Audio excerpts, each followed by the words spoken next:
നൽകുകയും അതോടൊപ്പം പുസ്തക പ്രകാശനം നിർവഹിക്കുകയും ചെയ്ത് ഡോക്ടർ കുര്യാസ് കുമ്പളക്കുഴി, ശ്രീ ജോണി പ്ലാത്തോട്ടം, ശ്രീ ജോസ് മംഗലശ്ശേരി, നല്ല കൃത്യമായ വാക്കുകളിൽ അനുസ്മരണം നിർവഹിച്ച doctor T V Murali Vallabhan, Shri doctor K K Balachandran, ഇതിൻ്റെ എല്ലാം ആയി പ്രവർത്തിച്ചുകൊണ്ടിരിക്കുന്ന ബാബുരാജ് സാറും ഞങ്ങളുടെ പ്രിയപ്പെട്ട അബ്ദുള്ള ഖാൻ സാറും, ഇവിടെ സന്നിഹിതരായിരിക്കുന്ന വിശിഷ്ട വ്യക്തികളിൽ നിങ്ങളുടെ മുമ്പിൽ നിൽക്കുമ്പോൾ ഞാൻ എൻ്റെ മനസ്സിലെ ചില ഓർമ്മകളാണ് മാത്രമാണ് ഓർമ്മിക്കുന്നത്. മെമ്മറി, പലതരത്തിലുള്ള മെമ്മറി ഉണ്ട്. നമുക്ക് സെൻസറി മെമ്മറി, കാണുന്നു ഉടനെ നമ്മൾ മറന്നു പോകുന്നു. അങ്ങനത്തെ ഒരുപാട് കാര്യങ്ങൾ, ഒരുപാട് ആളുകളെ നമ്മൾ സെക്കൻഡുകളിൽ കാണുന്നു അല്ലെങ്കിൽ മണിക്കൂറുകളിൽ കേൾക്കുന്നു, പക്ഷെ നമ്മൾ മറന്നു പോകുന്നു. പിന്നെ ഷോർട്ട് ടേം മെമ്മറി എന്ന് പറയുന്നത് ചിലതൊക്കെ നമ്മൾ ഒരു OTP ഓർത്തിരിക്കുന്നു, ഫോൺ നമ്പർ ഓർത്തിരിക്കുന്നു, ആവശ്യം കഴിയുമ്പോൾ മറന്നു പോകുന്നു. വീണ്ടും ഒരു മെമ്മറി ഉണ്ട്, ലോങ് ടൈം മെമ്മറി. വർഷങ്ങൾ കഴിഞ്ഞാലും മനസ്സിൽ നിന്ന് മാഞ്ഞു പോകാതെ സൂക്ഷിക്കുന്ന മെമ്മറികളാണ് long time memory. Long time മെമ്മറിയിൽ തന്നെ എപ്പിസോഡിക് മെമ്മറി എന്നുണ്ട്. ചില സംഭവങ്ങൾ നമ്മുടെ മനസ്സിൽ തങ്ങി നിൽക്കും.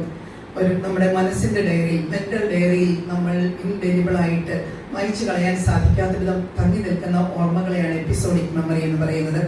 എൻ്റെ മനസ്സിലെ ചില എപ്പിസോഡിക് മെമ്മറികൾ മാത്രം നിങ്ങളുമായി പങ്കുവയ്ക്കാൻ ഞാൻ ആഗ്രഹിക്കുകയാണ്. ഞാനൊരു ഹൈസ്കൂൾ വിദ്യാർത്ഥിനിയായിരുന്നപ്പോൾ ഹൈസ്കൂളിൽ എത്തുന്നതിന് മുമ്പ് തന്നെ ഞാൻ 7ാം ക്ലാസ് വിദ്യാർത്ഥിനിയായിരുന്നപ്പോൾ എൻ്റെ പിതാവ് ഈ പാലാ കോർപ്പറേറ്റിലെ ഒരു ഹെഡ് മാസ്റ്റർ ആയിരുന്നു. അവിടെ അക്കാഡമിക് കൗൺസിൽ എന്ന് പറഞ്ഞ അധ്യാപകരുടെ ഒരു പ്രസ്ഥാനം ഉണ്ടായിരുന്നു. അവർ എല്ലാ വർഷവും വെക്കേഷന് കുട്ടികൾക്ക് ലീഡർഷിപ്പ് ട്രെയിനിങ് പ്രോഗ്രാം ഇവിടെ സെന്റ് തോമസ് ട്രെയിനിങ് കോളേജിൽ വെച്ച് നടത്താറുണ്ടായിരുന്നു. അപ്പോൾ ആ ക്യാമ്പിലേക്ക് എൻ്റെ പിതാവ് എന്നെ അയച്ചു. ആ ക്യാമ്പിൽ ഒരു ക്ലാസ് എടുക്കാൻ വന്നത് ഇടമറ്റം ടെക്നപ്പൻ സാറായിരുന്നു. ആ ക്യാമ്പിൽ അദ്ദേഹം അന്ന് പ്രസംഗ കലയെക്കുറിച്ചാണ് സംസാരിച്ചത്. ഇപ്പോൾ ആ ബുക്കിനെ കുറിച്ച് പറഞ്ഞപ്പോഴും ആ ബുക്കും ഒക്കെ എൻ്റെ പിതാവ് എനിക്ക് പരിചയപ്പെടുത്തി തന്നത് ഞാൻ ഓർക്കുകയായിരുന്നു. ആ ക്ലാസ് കഴിഞ്ഞപ്പോൾ കുറച്ചൊരു ഉത്സാഹമുള്ള കുട്ടിയായിരുന്നുകൊണ്ടാണോ എന്നറിഞ്ഞൂടെ സാർ എന്നെ പ്രത്യേക സ്നേഹത്തോടെയും വാത്സല്യത്തോടെയും നോക്കിയതുകൊണ്ട് ഞാൻ ചെന്നൊന്ന് സംസാരിച്ചു. അപ്പം എൻ്റെ വീട് എവിടെയാണെന്നൊക്കെ ചോദിച്ചു. അപ്പം ഞാൻ ഇങ്ങനെ പരിചയപ്പെടുത്തിയപ്പോൾ എൻ്റെ പിതാവിൻ്റെ പേര് പറഞ്ഞപ്പോൾ, എൻ്റെ പിതാവ് ജോസഫ് സാറാണ്, TP ജോസഫ് എന്നാണ് പേര്. ഇങ്ങനെ പറഞ്ഞത് രത്നപ്പൻ സാർ പറഞ്ഞു എൻ്റെ പ്രിയപ്പെട്ട ഗുരുനാഥനാണെന്ന് പറഞ്ഞു. ഞാൻ തിരിച്ച് വീട്ടിൽ എത്തിക്കഴിഞ്ഞപ്പോൾ ക്യാമ്പ് എങ്ങനെയുണ്ടായിരുന്നു എൻ്റെ ഫാദർ ചോദിച്ചപ്പോൾ ഞാൻ പറഞ്ഞു ഇങ്ങനെ രത്നപ്പൻ സാറിന് എൻ്റെ അപ്പനെ അറിയുന്ന ഒരാളെ ഞാൻ കണ്ടെന്ന് പറഞ്ഞപ്പോൾ എന്നോട് പറഞ്ഞ വാക്കുകൾ ആദ്യമായിട്ട് ഇദ്ദേഹത്തെ കുറിച്ച് എൻ്റെ മനസ്സിൽ ഒരു നല്ല ചിത്രം നൽകി. അന്ന് എൻ്റെ പിതാവ് പറഞ്ഞു, ഞാൻ വിളക്കുമാടം സ്കൂളിൽ പഠിപ്പിക്കുന്ന കാലത്ത് എൻ്റെ ആദ്യകാല വിദ്യാർത്ഥിയായിരുന്നു ഇടമറ്റം രത്നപ്പൻ. നല്ല ഒരു തികഞ്ഞ ഗാന്ധിയനാണ്, അപ്പൊ ആത്മാർത്ഥതയുള്ള ഒരു മനുഷ്യനാണ്, നിങ്ങൾക്ക് നല്ല ഫാക്കൽറ്റിയൊക്കെയാണല്ലോ കിട്ടിയതെന്നും പറഞ്ഞു. അതാണ് എൻ്റെ ഒന്നാമത്തെ മെമ്മറി. പിറ്റേ വർഷം വീണ്ടും ഞാൻ ക്യാമ്പിന് വന്നു. അപ്പോൾ സാറ് മൂല്യബോധത്തെക്കുറിച്ച് ക്ലാസ് എടുക്കുവാനായിട്ട് വന്നു. അപ്പോൾ ഇവിടെ പറഞ്ഞ നമ്മുടെ അധ്യക്ഷൻ പറഞ്ഞ വാക്കുകൾ ഇപ്പോൾ വീണ്ടും എൻ്റെ മനസ്സിൽ ഓർമ്മയിൽ വരികയാണ്. വാക്കുകൾ വിത്തുകളാണ്. കുട്ടികളുടെ മനസ്സാകുന്ന തോട്ടത്തിൽ വിതയ്ക്കുന്ന വിത്തുകളായിരുന്നു സാറിന്റെ വാക്കുകൾ. അന്ന് സാറ് പറഞ്ഞത് ഞാൻ ഇന്ന് ഓർക്കുന്നു.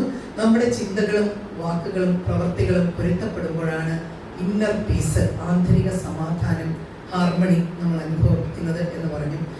ഗാന്ധിജിയുടെ ആ ഒരു തത്വം അദ്ദേഹം അന്ന് കൊച്ചുകുട്ടികളായി ഞങ്ങളുടെ മനസ്സിൽ പറഞ്ഞു പതിപ്പിക്കുകയായിരുന്നു. അത് തമ്മിലുള്ള അന്തരം കൂടുന്നതനുസരിച്ച് ആന്തരിക സംഘർഷമുള്ള അസ്വസ്ഥത വിതയ്ക്കുന്ന വ്യക്തികളായി നമ്മൾ മാറും. ഒന്ന് ചിന്തിക്കുകയും മറ്റൊന്ന് പറയുകയും മറ്റൊന്ന് പ്രവർത്തിക്കുകയും കപടതയുടെ കന്മഷത്തിന്റെ വക്താക്കളായി നമ്മൾ മാറുകയും ചെയ്യുമ്പോൾ നമ്മളെ കണ്ടുമുട്ടുന്ന ആളുകൾക്ക് അവരെ സ്വാധീനിക്കുവാനോ സ്നേഹിക്കുവാനോ ഒരു ട്രൂ സ്പിരിറ്റ് ട്രാൻസ്ഫർ ചെയ്യാനോ നമുക്ക് സാധിക്കാതെ പോകുന്നു. അതാണ് 2ാമത്തെ വർഷം സാറിൽ നിന്ന് ഞാൻ പഠിച്ചത്. പിന്നെ 3ാമത്തെ വർഷം വീണ്ടും ക്യാമ്പിന് ഞാൻ വീണ്ടും സാറിനെ കണ്ടു. അന്ന് സാറ് പറഞ്ഞത് എൻ്റെ മനസ്സിൽ പതിച്ചു. അത് ഇന്നും എൻ്റെ ജീവിതത്തിൽ ഞാൻ ഇന്നും എൻ്റെ ജീവിതത്തിൽ തുടർന്നുകൊണ്ടിരിക്കുകയാണ്. അന്ന് സാറ് പറഞ്ഞു, കുഞ്ഞുങ്ങളെ, നിങ്ങൾക്ക് ചിലർക്ക് അപകർഷതാബോധം ഉണ്ടാകാം. ഇവിടെ വരുന്ന ചിലരൊക്കെ വളരെ സമർത്ഥരും, ചിലരൊക്കെ അത്രമാത്രം സംസാരിക്കാനോ സ്റ്റേജിൽ പെർഫോം ചെയ്യാനോ കഴിവുള്ളവരൊന്നും ആയിരിക്കണമെന്നില്ല. ചിലർ പഠിക്കാൻ വളരെ മിടുക്കരായിരിക്കും. ആർക്കും ഒരിക്കലും എല്ലാത്തിലും എക്സൽ ചെയ്യാൻ സാധിക്കുകയില്ല. ഒരാൾക്കും എല്ലാത്തിലും മികവ് തെളിയിക്കാൻ സാധിക്കുകയില്ല. നിങ്ങൾ പരിശ്രമിച്ചാൽ ഏതെങ്കിലും ഒരു കാര്യത്തിൽ നിങ്ങൾക്ക് മികവ് തെളിയിക്കാൻ സാധിക്കും. അത് നിങ്ങളെ പ്രശസ്തരാക്കും. അത് നിങ്ങൾക്ക് സമൂഹത്തിൽ അംഗീകാരം നേടിത്തരും. അത് നിങ്ങൾക്ക് സമ്പത്തും നേടിത്തരും എന്ന് പറഞ്ഞു. അപ്പോൾ സാറ് ഇങ്ങനെ പറഞ്ഞപ്പോൾ ഞങ്ങളൊക്കെ ഇങ്ങനെ ആലോചിച്ചു. ഞാനിപ്പോൾ ആലോചിച്ചു, അക്കാഡമിക് എക്സലൻസിൽ അറിയപ്പെടുന്ന ഒരു വ്യക്തിയായി തീരാൻ, റാങ്ക് ഹോൾഡറൊക്കെ ആകാൻ എനിക്ക് സാധിക്കുമോ? അത്രയൊന്നും പറ്റുമെന്ന് എനിക്ക് തോന്നുന്നില്ല. പിന്നെ എന്ത് കാര്യത്തിലാണ് എനിക്ക് ചെയ്യാൻ സാധിക്കുന്നത്. സാർ അത്ര ഷാർപ്പായിട്ടാണ് ആ ചിന്ത മനസ്സിലിട്ടത്. അപ്പോൾ ഞാൻ അവിടെ ഇരുന്ന് വിചാരിച്ചു, അത്യാവശ്യം സംസാരിക്കാൻ കഴിവുള്ള ഒരു വ്യക്തി എന്ന നിലയ്ക്ക് പ്രഭാഷണ കലയിൽ മികവ് തെളിയിക്കണം എന്ന് ഞാൻ അന്ന് തീരുമാനിച്ചതാണ്. അന്ന് മുതൽ പ്രസംഗിക്കാൻ എൻ്റെ വീട്ടിൽ എനിക്ക് പ്രോത്സാഹനം തരുമായിരുന്നു, എൻ്റെ പിതാവും മാതാവും ഒക്കെ. എങ്കിലും സാറ് പറഞ്ഞപ്പോൾ എനിക്ക് ഫോക്കസ് ലഭിച്ചു. അന്ന് മുതൽ സംസാരിക്കുന്നത് കാര്യങ്ങൾ ഹൃദയത്തിൽ നിന്ന് സംസാരിക്കണം ഞാൻ തീരുമാനിച്ചു. അന്ന് മുതൽ ആ പ്രഭാഷണ കലയെ അനസ്യൂതം പിന്തുടരുവാനും അതിൽ ബെറ്റർ ആൻഡ് ബെറ്റർ ആകാൻ പിരിയാസ് സാർ പറഞ്ഞതുപോലെ തുടർന്നും അത് മെച്ചപ്പെടുത്തുവാൻ, അതിൽ വളരുവാൻ ഒക്കെയുള്ള വായനാശീലത്തെ കുറിച്ചും സാർ പറഞ്ഞു. ആ വായനയിലൂടെ കണ്ടന്റ് ഉള്ള വ്യക്തിയായിട്ട്, കൂടുതൽ കാതലായ ആശയങ്ങൾ ഉണ്ടെന്ന വ്യക്തിയായിട്ടൊക്കെ മാറണമെന്നുള്ള ചിന്ത സാർ അന്ന് തന്നതാണ്. അത് എൻ്റെ ഒരു എപ്പിസോഡിക് മെമ്മറിയാണ്. Still it is very alive എന്നുകൂടി പറയാൻ ഞാൻ ആഗ്രഹിക്കുകയാണ്. ഒരു കാര്യം കൂടി ഞാൻ പറഞ്ഞുകൊള്ളട്ടെ. ഒത്തിരി ഓർമ്മകൾ എനിക്ക് ഉണ്ട്. എന്നാലും ഒരെണ്ണം, ഞാൻ കോളേജിൽ അധ്യാപികയായി കഴിഞ്ഞപ്പോൾ ഞാൻ വളരെ ബഹുമാനിക്കുന്ന ഈ അധ്യാപകനെ ഇന്ന് കോളേജിൽ കൊണ്ടുവരണമെന്ന് തോന്നി. അപ്പോൾ കുട്ടികൾക്കുള്ള ഒരു ലീഡർഷിപ്പ് ട്രെയിനിങ് പ്രോഗ്രാം നമുക്ക് കിട്ടിയതാണ് നമ്മൾ കൊടുക്കുന്നത്. ഇങ്ങനത്തെ ക്ലാസ്സുകൾ കിട്ടിയ വ്യക്തിയായിരുന്നു ഞാൻ. കോളേജ് പിള്ളേർക്ക് ഇടിച്ചു കയറി സാർ പ്രിൻസിപ്പലിനോട് ചോദിച്ച് ഇങ്ങനെ പരിപാടിയൊക്കെ സംഘടിപ്പിക്കും. അപ്പോൾ ഞാൻ പറഞ്ഞു, ഇങ്ങനെ ഒരു സാറിനെ എനിക്കറിയാം, ആ സാറിനെ ഞാനൊന്ന് വിളിച്ചോട്ടെ എന്ന് ചോദിച്ചു. പ്രിൻസിപ്പൽ സമ്മതിച്ചു. അപ്പോൾ ഞാൻ 2 കുട്ടികളെ ഗേറ്റിൽ നിർത്തി, സാറ് വരുമ്പോൾ നിങ്ങൾ സാറിൻ്റെ വണ്ടി പ്രിൻസിപ്പലിൻ്റെ റൂമിലേക്ക് കൊണ്ടുവരണം. അവിടെ ചെന്ന് പ്രിൻസിപ്പലിനെ കണ്ടു കഴിഞ്ഞ് എന്നെ ഫോൺ വിളിക്കണം. അപ്പോൾ ഞാനും കൂടെ വന്ന് പ്രിൻസിപ്പലിനെയും കൂട്ടി സാറിനെയും കൂട്ടി ഓഡിറ്റോറിയത്തിലേക്ക് വരാം. അതുവരെ ഞാൻ ഓഡിറ്റോറിയത്തിൽ അറേഞ്ച്മെൻറ്റ്സ് ചെയ്യട്ടെ എന്ന് പറഞ്ഞ് ഞാൻ ഓഡിറ്റോറിയത്തിലേക്ക് പോയി. അപ്പോൾ കുട്ടികൾ ഇങ്ങനെ കാത്തു നിൽക്കുകയാണ്. എത്ര സമയമായിട്ടും അവർ സാറിൽ നിന്ന് വണ്ടി നോക്കി കാണുന്നില്ല. കൃത്യം 2 മണിക്ക് മീറ്റിംഗ് തുടങ്ങേണ്ട സമയമായപ്പോൾ ഒരു മഞ്ഞ ചുവയൊക്കെ ഇട്ട് ഒരു മുണ്ടൊക്കെ ധരിച്ച് അദ്ദേഹം ഒരു കൊടിയും ചൂടി ആ വെയിലത്ത് ആ ഓഡിറ്റോറിയത്തിൻ്റെ നേർക്ക് നടന്നു വരുന്നത് കണ്ട് എൻ്റെ കണ്ണ് തള്ളിപ്പോയി. കാരണം ഈ കോളേജിൽ ഞാൻ അധ്യാപികയായി കഴിഞ്ഞ് സ്വന്തമായിട്ട് ഇങ്ങനെ വാഹനത്തിലല്ലാതെ ഒരു ഫാക്കൽറ്റിയാണോ ഞാൻ കണ്ടിട്ടില്ല. സാറ് എൻ്റെ ശബ്ദം ഓഡിറ്റോറിയത്തിൽ കേട്ടിട്ട് അവിടെ ടൈം ആയെന്ന് കണ്ട് അങ്ങോട്ട് നേരെ വരികയാണ്. ഞാൻ ഓടിച്ചെന്ന് ചോദിച്ചു, സാർ എന്താണ് വെയിലത്ത് ഇങ്ങനെ നടന്നു വരണ്ടായിരുന്നല്ലോ, ഞങ്ങൾ ടീയൊക്കെ സാറിന് തരുന്നല്ലോ, വണ്ടി വിളിച്ച് പോരാൻ. അപ്പോൾ എന്നോട് പറഞ്ഞ ആ ഗാന്ധിയനായ മനുഷ്യൻ പറഞ്ഞ മിതത്വത്തിൻ്റെ, മിനിമലിസത്തിൻ്റെ വാക്കുകൾ ഇന്നും എൻ്റെ മനസ്സിൽ മാറ്റൊലിക്കൊള്ളുന്നുണ്ട്. അദ്ദേഹം പറഞ്ഞു, അതിൻ്റെ ആവശ്യം എന്താണ് കൊച്ചി മനസ്സിൽ ചോദിച്ചു. ഇഷ്ടംപോലെ ബസ്സുകളുണ്ടല്ലോ, ഇഷ്ടംപോലെ ബസ്സുകളുണ്ട്. ഒരു ബസ്സിൽ കയറിയാൽ ഇതിൻ്റെ വാതിക്കൽ വന്ന് എനിക്ക് ഇറങ്ങാവുന്നുള്ളൂ. അവിടെ നിന്ന് ഈ ഓഡിറ്റോറിയത്തിലേക്ക് 4-5 സ്റ്റെപ്പ് വെച്ചാൽ മതിയല്ലോ. വെറുതെ എന്തിനാണ് ഞാൻ ഒരു വാഹനത്തിൽ കുറേ ഇന്ധനം നഷ്ടപ്പെടുത്തുന്നത്, കുറച്ച് പണം ഞാൻ നഷ്ടപ്പെടുത്തുമെന്ന് ചോദിച്ചു. ഞാൻ കൈകൂപ്പി പോയി. അത്രയ്ക്കും ജീവിത ലാളിത്യത്തിൻ്റെ പ്രതീകമായിരുന്നു സാറ്. എനിക്ക് ഒരിക്കലും അതിനു മുമ്പ് അതിനുശേഷമോ അങ്ങനെ വ്യക്തി കാണാൻ സാധിച്ചിട്ടില്ല. അതിനുശേഷം ഞങ്ങളുടെ കുഞ്ഞുങ്ങളോട് അദ്ദേഹം നിന്ന് സംസാരിച്ചപ്പോൾ എനിക്ക് പറയാൻ സാധിച്ചു, എന്ത് ചിന്തിക്കുന്നുവോ, എന്ത് പറയുന്നുവോ, എന്ത് പഠിപ്പിക്കുന്നുവോ അത് ജീവിക്കുന്ന ഒരു മനുഷ്യനാണ് കുഞ്ഞുങ്ങളെ നിങ്ങളുടെ മുമ്പിൽ നിൽക്കുന്നതെന്ന് പറയാൻ, ആത്മാർത്ഥതയോടെ പറയാൻ സാധിച്ചു. അദ്ദേഹത്തിന് ക്ഷീണമൊക്കെ തുടങ്ങിയിരുന്നൊരു കാലം പോലുമാണ്. എന്നിട്ടും ഞങ്ങളുടെ കുട്ടികളെ നിശബ്ദരായിട്ടിരുന്ന് സാറ് പറഞ്ഞ വാക്കുകൾ ശ്രദ്ധിച്ചു. പിന്നീട് ഞാൻ അദ്ദേഹത്തെ കാണുന്നതും കേൾക്കുന്നതും കൂടുതലും മാസികകളിലൂടെയായിരുന്നു. അസീസി മാസികയിലൂടെയും ദീപനാളത്തിലൂടെയും ഒക്കെ ഞാൻ അദ്ദേഹത്തിൻ്റെ ചിന്തകൾ ഇങ്ങനെ ശ്രമിക്കുമായിരുന്നു.